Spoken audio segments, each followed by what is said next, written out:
पूरा मुल्क एक ही था। जैसे पापा ने कहा अगर ये मेरी माँ है तो वो मेरी मौसी हो जाती। मंदिर तोड़ना इस्लाम नहीं है। जब आप फिल्म देखते हो अगर वो फिल्म आपको अंदर ले जाती है और उससे जब बाहर आते हैं तो उसका एक नशा होता है। वो नशे के अंदर फिर आपको समझ में आ जाएगा कि ये विस्की अच्छी थी या सिरदर्द वाली थी। बुरा आदमी होता है। कहानियाँ होती हैं और कहानियाँ अक्सर जो भी मैंने चुनी है सोच के तो नहीं चुनी, लेकिन जिन्होंने मुझे एक्साइट किया जो मैंने की है वो कहानी हमेशा वही रही है जहाँ एक आम आदमी किसी चीज़ के लिए, अपने हक के लिए, परिवार के लिए, किसी न किसी चीज़ के लिए लड़ रहा है। बात करें फिल्म का नाम है बंटवारा 1947 और अक्सर फिल्मों में हम एंटरटेनमेंट के लिए जाते हैं, बहुत बार इमोशंस के लिए जाते हैं, पर अगर इस फिल्म के बारे में बात करें तो ये सिर्फ इतिहास नहीं है, हमारा एक एहसास है। बहुत सारी ऐसी चीजें हैं जो आपको सोशल साइंस की बुक्स में नहीं मिलती हैं, गूगल पे नहीं मिलती हैं, उसके लिए फिल्मों को देखना पड़ता है। और I think this is one of those films जिससे आपको शायद एक नया विजन मिले और कुछ नई चीजें जानने का मौका मिले।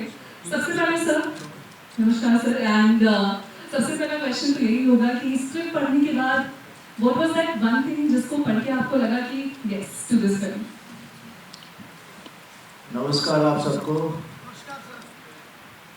आप लोग ट्रेलर तो देख ही चुके हैं, तो कहानी का अंदाज कैसे आपको पता ही होगा। उसके पहले आपको मालूम कि ये जिस प्ले पर हमारी फिल्म बनी है राज संतोषी और मैंने इसके पहले 3 फिल्में की हैं, घायल, दामनी और खातर, जो आप सब जानते हैं, और जिसकी वजह से हमें फिर से मौका मिला एक और फिल्म बनाने का, जो है बंटवारा। हमारी जितनी भी फिल्में थी वो समाज को लेकर, फैमिली को लेकर, उस तरह की कहानियाँ थी। हम कोई कंट्रोवर्सी किसी चीज़ में नहीं थे और हर फिल्म उस तरह से अलग अलग रही है और हमारी बंटवारा भी उस तरह की एक फिल्म है। जब आप देखेंगे तो आपको अंदाज़ा हो जाएगा। तो शुरू करें। जी हाँ बिल्कुल। So any questions from the media? Yes.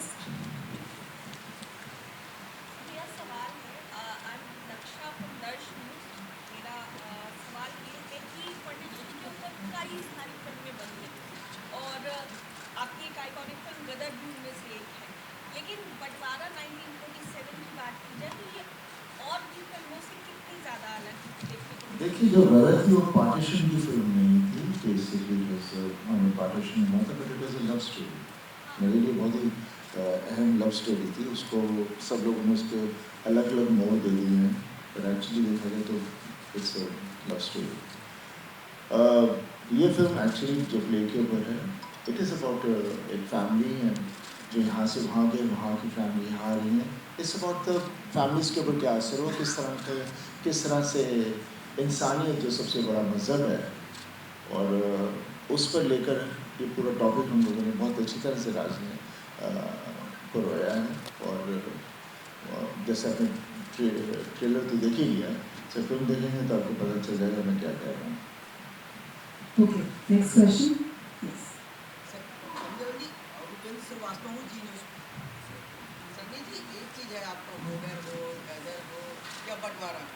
आप देशभक्ति फिल्मों में अधिक आपको मन लगता है काम करके कि हर उम्र के लोगों को ये अच्छी फिल्में लगती हैं? देखिए मैं इस तरह से नहीं करता कि मैं देशभक्ति की फिल्म कर रहा हूँ। मैं अक्सर कहता नहीं, हाँ हर आदमी अपने देश से तो बहुत प्यार करता है, ऐसा तो हो ही नहीं सकता, आप सब भी अपने देश से बहुत प्यार करते हैं।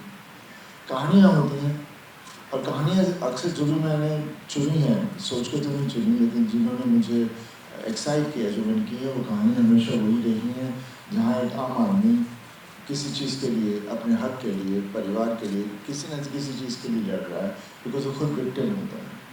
तो उस तरह की कहानियाँ रही हैं और ऑब्वियसली जो की हैं वो पूरी स्टोरीज इतनी अच्छी थी कि आज तक सब लोगों के बीच में गूंज रही हैं, इसलिए मैं आज भी यहाँ हूँ।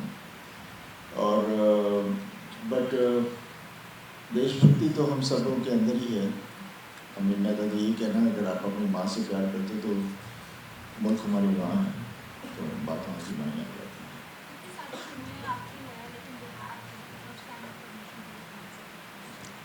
मुझे मौका नहीं मिला तो ये पहली मेरी शुरुआत है और मुझे मालूम है मैं और मैं यहाँ बाहर आ रहा हूँ। अपनी जो फिल्मों की तो मैं ज़रूर आऊँगा। इस वक्त सिर्फ जानकारी करूँगा, आप लोगों से कुछ और समझूंगा और फिर बिहार में और कहाँ कहाँ जाना चाहिए मुझे मैं ज़रूर चाहूँगा।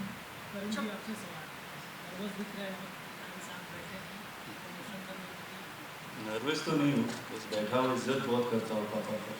इज्जत और नर्वस दोनों अलग चीज़ होती है। पिता के सामने तो सबको डर लगता है। हाँ। जी सवाल है मेरा, अभिषेक INS से हूँ। आमिर के साथ स्क्रीन शेयर करके कैसा लगा, कैसा अनुभव रहा? मेरी ज़िंदगी बन गई थी। My life was made. Who wouldn't want to work with that guy, and it was just amazing.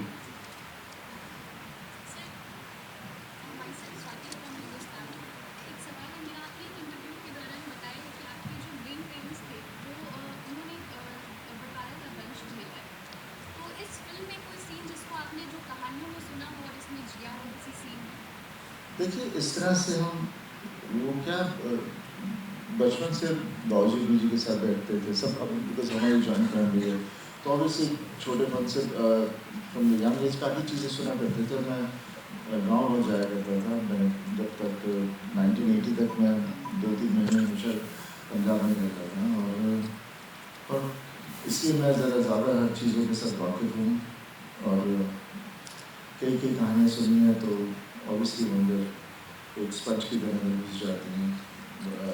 Partition के टाइम भी जो कुछ चीज़ें हुई थी तो बीजी ने बताया, फौजी ने बताया, पापा भी कभी कभी उनका जिक्र करते थे। अक्सर अच्छा माहौल तो नहीं था लेकिन सब में इकट्ठापन था, डर था, बिकॉज दहशत थी लेकिन एक दूसरे की सब मदद कर रहे थे। कोई उनमें से वैशी नहीं बना था, तो जो वैशी लोग होते हैं तो वैसे ही होते हैं।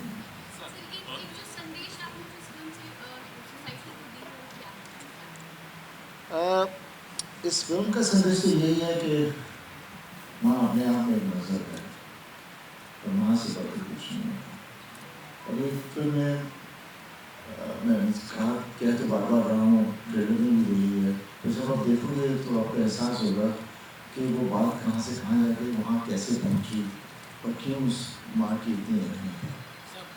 मेरा सवाल है, आप टीवी में पंजाब और लाहौर के बारे में दिखाया गया है, तो बेसिकली आप कैसे देखते हैं एज एक्टर, आपने ये मूवी जो पाकिस्तान में शूट किया है, how you see Pakistan as a nation और वहाँ का एटमॉस्फेयर आप कैसे बताना चाहेंगे? देखिए मैं वहाँ तो नहीं शूट किया सर, हिंदुस्तान में शूट किया है। हम कोई फील की बात तो नहीं करते बिकॉज पूरा मुल्क एक ही था। जैसे पापा ने कहा कि ये मेरी माँ है तो वो मेरी मौसी है जो आप सब से जानते हैं, तो हम सब एक तरह से हैं तो जुड़े हुए नहीं हैं कहीं से, तो मैं उस तरफ मैं ज़्यादा जाना नहीं चाहता। लेकिन क्या है हम एक्टर्स हैं, वी आर मेकर्स, हम कहानियाँ चुनते हैं, कहानियाँ बनाते हैं, उसको फिर हम यहाँ उसको पॉलिटिकली कहीं लेके नहीं जाना चाहते, ना लेके जाते हैं, इसलिए मैं उस तरह की भी बात नहीं करूँगा।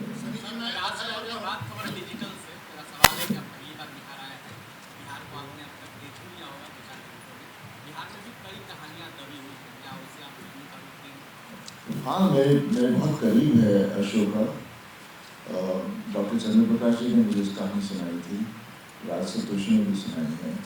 लेकिन क्या होता है ऐसी बड़ी फिल्में बनाने के लिए बजट चाहिए होता है और कुछ सालों तक तो मेरे पास कोई फिल्में भी नहीं आ रही थी, पर 2002 के बाद चीज़ें अच्छी हो रही हैं और मैं उम्मीद रखता हूँ पिक्चर बहुत अच्छा होगा।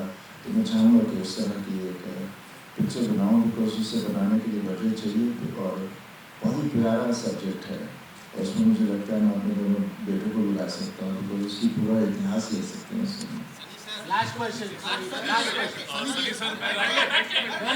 एक सवाल सर मेरा है, एक पिता का होता है कि बेटा जो है वो मेरे से काम करे, मतलब मेरे जितना काम ना करे, मतलब आगे बढ़े, नक्शे कदम पे चल रहे हैं। और दूसरा सवाल है कि इस फिल्म में भी चापाकल उखाड़ रहे हैं क्या?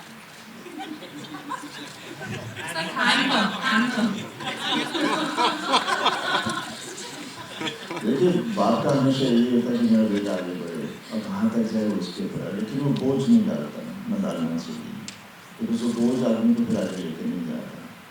हैंडपम्प जब मैं शूट करा तो सब थे ही नहीं थे, लेकिन वो खा लेता अल्लाह के तेरे पास ही आता है। सनी जी मेरा एक सवाल है, Okay, this is the last question. ये गदर 2 और आपने जैसे बताया कि घातक जो फिल्म था उसका ट्रेलर जो था बहुत शानदार और धमाकेदार था, इस फिल्म में क्या हो गया, हालांकि मैं नेगेटिव सवाल करता हूँ, लेकिन इसमें हमको कमजोर अभी 2-3 बार मैंने देखा नहीं है। देखिए इसमें, देखिए अभी आप बोल रहे हैं कमजोर लग रहा है, जब घातक लगने से पहले तो आपको कुछ पता नहीं था ना, लगने के बाद आप बात कर रहे हैं, देख चुके कोई पिक्चर ना, ये पिक्चर भी पूरी देख लीजिए, फिर मैं आपसे ये बात करूँगा। बिहार में अब इसका मतलब नहीं है। Okay, thank you so much. और मुझे लगता है आपको वहाँ के साथ कुछ ज़्यादा दिलचस्पी नहीं है। सर बिहार में आकर कैसा लगा आपको? यहाँ आए, बिहार में आए पहली बार? बिहार में आया बहुत अच्छा लगा, और आप वीडियो कर रहे हैं, बहुत अच्छा लग रहा है मुझे। सर लिट्टी चोखा खाया आपने? बिल्कुल। हाँ सब कुछ खाया। सर एक मेरा क्वेश्चन है, I am Sonali from Dainik Jagran. ये पार्टनरशिप हमने बुक्स में पढ़ी है, इस फिल्म से हमें क्या मैसेज मिलेगा?